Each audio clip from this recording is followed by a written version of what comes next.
Hi viewers, welcome to our channel. ప్రస్తుతం మనతో పాటు సీనియర్ జర్నలిస్ట్ ఇమ్మంది రామారావు గారిని వారితో ఒకసారి మాట్లాడదాం. సార్ నమస్కారం. సార్ నమస్తే బాబు. సార్, చంద్రబాబు ఇప్పుడు టీడీపీ గవర్నమెంట్ కొడలనానికి షాక్ ఇచ్చినట్టు తెలుస్తుంది సార్. ఆయనకున్న సెక్యూరిటీ మొత్తాన్ని కూడా తొలగించేసినట్టుగా వార్తలు రావడం చూస్తున్నాను సార్. మరి ఇది ఆయనకి షాకింగ్ న్యూస్ అని చెప్పుకోవచ్చు. కొడలనానికి ఎందుకు తీసేశారు సార్ సెక్యూరిటీ? అంటే కొడాలి నాని ఏదో తప్పు చేశాడని, ఏదో గలాబా చేశాడని వ్యక్తిగతమైన కక్షతో సెక్యూరిటీ తీయలేదు. ఓకే. ఎవరైతే పదవిలోంచి ఓడిపోతారో గవర్నమెంట్ తాలూకు ప్రోటోకాల్ ప్రకారంగా ఇప్పుడు రోజా సెక్యూరిటీ ఉందా, ఆవిడ పెట్టుకుంటే పెట్టుకోవచ్చు. గవర్నమెంట్ సెక్యూరిటీ జీతాలు ఇచ్చి పోషిస్తున్నటువంటి గవర్నమెంట్ సెక్యూరిటీ ఉండదు. అందులో తప్పే ఉంది. లబ్బో దిబ్బో అంటున్నాడు, నా చావంటే భయం అంటున్నాడు. ఆ పరిస్థితి ఎంత తెచ్చుకోవాలి నువ్వు? నీ చావుకి గవర్నమెంట్కి ఏమైనా సంబంధం ఉందా? మరి అంతకుముందు ఎంతోమంది దారుణంగా చచ్చిపోయారు, నరికేశారు, తగలెట్టేశారు, మర్డర్లు చేశారు. అప్పుడు ఒకడు మాట్లాడలేదు. పైగా దారుణంగా వాళ్ళు ఏంటంటే దాడికి పాల్పడినప్పుడు ఎంత చిలక పలుకులు పలికాడండి ఎవరు, జగన్మోహన్ రెడ్డి. నా అభిమానుడికి అప్పుడప్పుడు బీపీ వస్తుంది, ఆ బీపీ రావడంలో ఏదో చిన్నపాటి గొడవ జరిగి ఉండొచ్చు అని చెప్పాడు. అలాగే వీళ్ళకి అభిమానులు ఉంటారు కదా, నువ్వేమీ కాదు. ఈయన సూపర్ స్టార్, ఈయనకి అభిమానులు ఉండరు, వాళ్ళకి అప్పుడప్పుడు బీపీలు రావు. ఎవరైనా కొట్లాడికి బీపీ వచ్చిన తర్వాత దిగుతారు. ఆ విషయం నువ్వు చెప్పాల్సిన అవసరం లేదు. కొట్లాడికి ఎవరు దిగుతారండి? అలా రక్తం ఉడికిపోతే దాన్నే బీపీ అంటారు. కొట్లాడుకున్న వాళ్ళు ప్రతి ఒక్కరికి బీపీ ఉంటుంది, ఆ విషయం తెలియదు. అయితే నాకు రక్షణ లేదంటే నీకు ఎవరిస్తాడు రక్షణ? నీ మంచితనం నేను రక్షించాలి, నీ పలుకుబడి నేను రక్షించాలి. నోటికి వచ్చినట్టు వాగి బూతులు తిట్టి అసలు ఎడవ చేయికి కుడి చేయికి కూడా తేడా తెలుసుకోకుండా అంత బండ నీ పేరే బూతులు మంత్రి. ఇప్పుడు అలోపడం అంటే ఎలాగవుద్ది? వెళ్ళిపో, ఎక్కడికి వెళ్ళిపోతే వెళ్ళిపోయినట్టయితే ఎవరు ఊరుకోరు. ప్రభుత్వ తాలూకు ఆస్తులు కాజేశావు, ప్రభుత్వ తాలూకు మున్సిపల్ ఆఫీసులోనూ నువ్వు రూపాయి అద్దె కట్టకుండా ఉన్నావు, కరెంటు బిల్లు కట్టలేదు, దాని మీద కమిషనరు కలెక్టర్కి ఫిర్యాదు చేశాడు, కలెక్టర్ నిన్ను సంజాయిషి అడిగాడు, సంజాయిషి అడిగినట్టు నువ్వేం మాట్లాడలేదు, నీ దిక్కుందని చెప్పుకోమన్నావు. ఎందుకంటే మన జగన్మోహన్ రెడ్డి గెలిచేస్తారు కదా, ఇంకేముంది, ఈసారి ఫుట్బాలే ఆడతానని చెప్పావు, నా దగ్గరికి ఎవరూ రాలేరని చెప్పావు, నన్ను టచ్ చేయలేని చెప్పావు.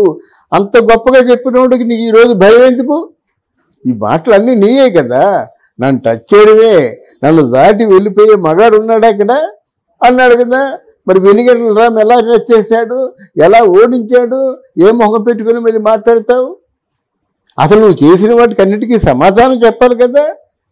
నీ తాలూకు నిర్వాహకంలో ఈ 5 ఏళ్లలో నీ మీద ఉన్న కేసులు అన్నిటికీ కూడా సమాధానం చెప్పాలి కదా.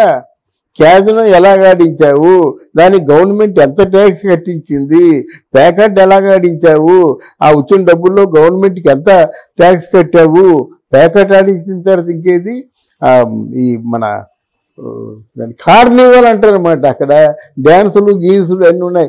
అది ఒక రేవ్ పార్టీ లాంటిదే. అమ్మాయిలు డ్యాన్స్ చేస్తుంటారు, చూస్తారు, తెల్లవారు తాగుతారు, తర్వాత వాళ్ళ ఇష్టం. మరి అన్నీ చేశావు కదా, మరి వీటన్ని సంజాయిషి కావాలి కదా. అది ప్రభుత్వం డబ్బు. ఒక పెద్ద బంగ్లా ఉందండి, ఆ బంగ్లాని తన సొంత ఆఫీస్గా పెట్టుకున్నట్టయితే ఎవరిని అడిగి పెట్టారు, ఎవరు పెర్మిషన్ ఇచ్చారు? ఒకవేళ వీడు సంజాయిషి చెప్పినట్టయితే ఆ సంబంధిత కమిషనర్కి ఉద్యోగం ఊడిపోతుంది. అవును, ముందు ఆ పని చూడు. నీ మీద ఉన్నటువంటి నిందలకి నువ్వు సంజాయిషి ఇచ్చుకో, అంతేగాని నాకెవరు రక్షణ లేదంటే ఎవరు నడుస్తావా? మోదీని నడుస్తావా? లేకపోయినట్టయితే జగన్మోహన్ రెడ్డి నడుస్తావా? చంద్రబాబు ఎందుకు ఇస్తాడు? చంద్రబాబుని పూర్తిగా క్యారెక్టర్ అసాసినేషన్ కూడా చేసిన తర్వాత ఎవరైనా ఇస్తారండి? బుద్ధి జ్ఞానం ఉన్నవాళ్ళు చంద్రబాబు నాయుడు తాలూకు భార్య క్యారెక్టర్ని అసాసినేషన్ చేసి అసెంబ్లీలో ఉక్కిరి బిక్కిరి ఏడుస్తున్నటువంటి చంద్రబాబు నాయుడు ఏ సిగ్గుమొహం పెట్టుకుని ఇస్తాడంటే ఆయనకి రక్షణ? కోరుకోమని చెప్పండి. డీజీపీ ఉంటారు కదా, అది లెటర్ ఇచ్చినట్టయితే వాళ్ళు న్యాయమైందని చెప్పినట్టయితే ఈయన పే చేస్తానంటే అప్పుడు ఇస్తారు. అదంతా లాంగ్ ప్రాసెస్. అంటే ఫోన్ చేయగానే పంపించడానికి జగన్మోహన్ రెడ్డి కాదు ఇక్కడ. ఆ విషయాన్ని గ్రహించాలి. ముందు నువ్వు చెప్పిన వాటికి అన్నిటికీ సంజాయిషి చెప్పు. ప్రభుత్వానికి చెందవలసినటువంటి ట్యాక్సుల రూపంలో చెందవలసింది ఎన్ని వందల కోట్ల రూపాయలు నువ్వు ఎగ్గొట్టావో చెప్పు. ఏ పర్మిషన్తో నువ్వు ప్యాకాడించావు, ఏ పర్మిషన్తో నువ్వు కార్నివల్ రన్ చేసావు, ఏ పర్మిషన్తో నువ్వు పూర్తిగా ఇక్కడ మద్యం అమ్మకాలు సాగించావు. ఆ మద్యం కూడా బ్రాండెడ్ మద్యం. ఇప్పుడు మద్యం చూస్తుంటే కళ్ళు తిరిగిపోతున్నాయి. అన్ని ఓల్డ్ బ్రాండ్స్. బీర్ ఇక్కడ 180 రూపాయలు, అక్కడ 120 రూపాయలు. ఆయన మాట నిలబెట్టుకున్నారు కదా వాళ్ళు. నెంబర్ 1 బ్రాండెడ్ అంతా కలిసి 1000 రూపాయల్లో ఉందన్నమాట. నెంబర్ 1 అది ఇక్కడ 3000, అంతకుముందు 3000 అక్కడ. మరి అనుకున్న మాట వాళ్ళు సాధించారు కదా. అది అలాగే మంచి గవర్నమెంట్ పేరు పెట్టుకొని మీరు అమ్మండి. ఆ వచ్చిన ట్యాక్స్ ఏదో గవర్నమెంట్కి పొందుతుంది. అదేదో ఆన్లైన్ పేమెంట్ చేస్తారు వాళ్ళు, గవర్నమెంట్కి నేరుగా వెళ్ళిపోతుంది. నువ్వు క్యాష్ ఎందుకు తీసుకుంటావు? క్యాష్ ఎవరికి ఇస్తావు? అందరికి అనుమానం వస్తుంది కదా. క్యాష్ జగన్మోహన్ రెడ్డికి ఇస్తావా? అవినాశ్ ఇంకో వాసుదేవ రెడ్డి అని ఉన్నాడు, ఎన్ని చూసేవాడు, ఇస్తావా? ఇంత గలీజ్ చేసి, ఇంత అంటే ఒక వ్యవస్థని నాశనం చేసి ఈరోజు ఏ మొహం పెట్టుకొని అడుగుతావు నువ్వు? నీకు రక్షణ కావాలని ఒకసారి ఆయన గుండె మీద చేసుకొని ఆలోచించుకోవాలి. ఓకే సార్, ఇప్పుడు ఎమ్మెల్యేగా గెలవలేదు, ఇప్పుడు సెక్యూరిటీ కూడా పీకేశారు. మరి నెక్స్ట్ అసలు కొడాలని పరిస్థితి ఏంటి సార్?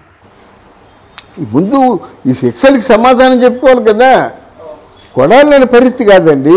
మొన్న చంద్రబాబు నాయుడు పరిస్థితి ఏమైందండి? జైలుకి వెళ్తే జైలు అనిపించాలి, శిక్ష వేస్తే జైలు అనిపించాలి కదా.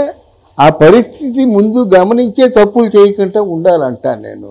అంటే మినిస్టర్గా వచ్చినంత మాత్రం మొత్తం ఈ భూ ప్రపంచం అంతా నాదే, నన్ను ఎవడు టచ్ చేయాలనుకుంటే ఇప్పుడు ఏమైంది? అందువల్ల తప్పకుండా జైలుకి వెళ్తాడు. మరి అన్నీ చేశావు కదా, మరి వీటన్ని సంజాయిషి కావాలి కదా. అది ప్రభుత్వం డబ్బు. ఒక పేద బంగ్లా ఉందండి, ఆ బంగ్లాని తన సొంత ఆఫీస్గా పెట్టుకున్నట్టయితే ఎవరిని అడిగి పెట్టా, ఎవరు పర్మిషన్ ఇచ్చారు? ఒకవేళ వీడు సంజాయిషి చెప్పినట్టయితే ఆ సంబంధిత కమిషనర్కి ఉద్యోగం ఊడిపోతుంది. అవును, ముందు ఆ పని చూడు. నీ మీద ఉన్నటువంటి నిందలకి నువ్వు సంజాయిషి ఇచ్చుకో. అంతేగాని నాకెవరు రక్షణ లేదంటే ఎవరు నడుస్తావా? మోదీని అడుగుతావా? లేకపోయినట్టయితే జగన్మోహన్ రెడ్డిని అడుగుతావా? చంద్రబాబు ఎందుకు ఇస్తాడు? చంద్రబాబుని పూర్తిగా క్యారెక్టర్ అసాసినేషన్ కూడా చేసిన తర్వాత ఎవరైనా ఇస్తారండి? బుద్ధి జ్ఞానం ఉన్నవాళ్ళు చంద్రబాబు నాయుడు తాలూకు భార్య క్యారెక్టర్ని అసాసినేషన్ చేసి అసెంబ్లీలో ఉక్కిరి బిక్కిరి ఏడుస్తున్నటువంటి చంద్రబాబు నాయుడు ఏ సిగ్గుమొహం పెట్టుకుని ఇస్తాడంటే ఆయనకి రక్షణ కోరుకోమని చెప్పండి. డీజీపీ ఉంటారు కదా, ఆయనకి లెటర్ ఇచ్చినట్టయితే వాళ్ళు న్యాయమైందని చెప్పినట్టయితే ఈయన పే చేస్తానంటే అప్పుడు ఇస్తారు. అదంతా లాంగ్ ప్రాసెస్. అంటే ఫోన్ చేయగానే పంపించడానికి జగన్మోహన్ రెడ్డి కాదు ఇక్కడ. ఆ విషయాన్ని గ్రహించాలి. ముందు నువ్వు చెప్పిన వాటికి అన్నిటికీ సంజాయిషి చెప్పు. ప్రభుత్వానికి చెందవలసినటువంటి ట్యాక్సుల రూపంలో చెందవలసింది ఎన్ని వందల కోట్ల రూపాయలు నువ్వు ఎగ్గొట్టావో చెప్పు. ఏ పర్మిషన్తో నువ్వు ప్యాకాడించావు, ఏ పర్మిషన్తో నువ్వు కార్నివల్ రన్ చేసావు, ఏ పర్మిషన్తో నువ్వు పూర్తిగా ఇక్కడ మద్యం అమ్మకాలు సాగించావు. ఆ మద్యం కూడా బ్రాండెడ్ మద్యం. ఇప్పుడు మద్యం చూస్తుంటే కళ్ళు తిరిగిపోతున్నాయి. అన్ని ఓల్డ్ బ్రాండ్స్. బీర్ ఇక్కడ 180 రూపాయలు, అక్కడ 120 రూపాయలు. ఆయన మాట నిలబెట్టుకున్నారు కదా వాళ్ళు. నెంబర్ 1 బ్రాండెడ్ అంతా కలిసి 1000 రూపాయల్లో ఉందన్నమాట. నెంబర్ 1 అది ఇక్కడ 3000, అంతకుముందు 3000 అక్కడ. మరి అనుకున్న మాట వాళ్ళు సాధించారు కదా. అది అలాగే మంచి గవర్నమెంట్ పేరు పెట్టుకొని మీరు అమ్మండి. ఆ వచ్చిన ట్యాక్స్ ఏదో గవర్నమెంట్కి పొందుతుంది.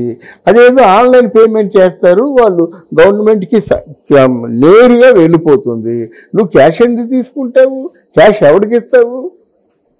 అందరికి అనుమానం వస్తుంది కదా. క్యాష్ జగన్మోహన్ రెడ్డికి ఇస్తావా? అవినాశ్ ఇంకో వాసుదేవ రెడ్డి అని ఉన్నాడు, ఎన్ని చూసేవాడు, ఇస్తావా? ఇంత గలీజ్ చేసి, ఇంత అంటే ఒక వ్యవస్థని నాశనం చేసి ఈరోజు ఏ మొహం పెట్టుకొని అడుగుతావు నువ్వు? నీకు రక్షణ కావాలని ఒకసారి ఆయన గుండె మీద చేసుకొని ఆలోచించుకోవాలి. ఓకే సార్, ఇప్పుడు ఎమ్మెల్యేగా గెలవలేదు, ఇప్పుడు సెక్యూరిటీ కూడా పీకేశారు. మరి నెక్స్ట్ అసలు కొడాలని పరిస్థితి ఏంటి సార్? ముందు ఈ శిక్షలకి సమాధానం చెప్పుకోవాలి కదా. కొడాలని పరిస్థితి కాదండి. మొన్న చంద్రబాబు నాయుడు పరిస్థితి ఏమైందండి? జైలుకి వెళ్తే జైలు అనిపించాలి, శిక్ష వేస్తే జైలు అనిపించాలి కదా. ఆ పరిస్థితి ముందు గమనించే తప్పులు చేయకుండా ఉండాలంటాను నేను. అంటే మినిస్టర్గా వచ్చినంత మాత్రం మొత్తం ఈ భూ ప్రపంచం అంతా నాదే, నన్ను ఎవడు టచ్ చేయాలనుకుంటే ఇప్పుడు ఏమైంది? అందువల్ల తప్పకుండా జైలుకి వెళ్తాడు. Okay sir, thank you so much. Thank you అమ్మా.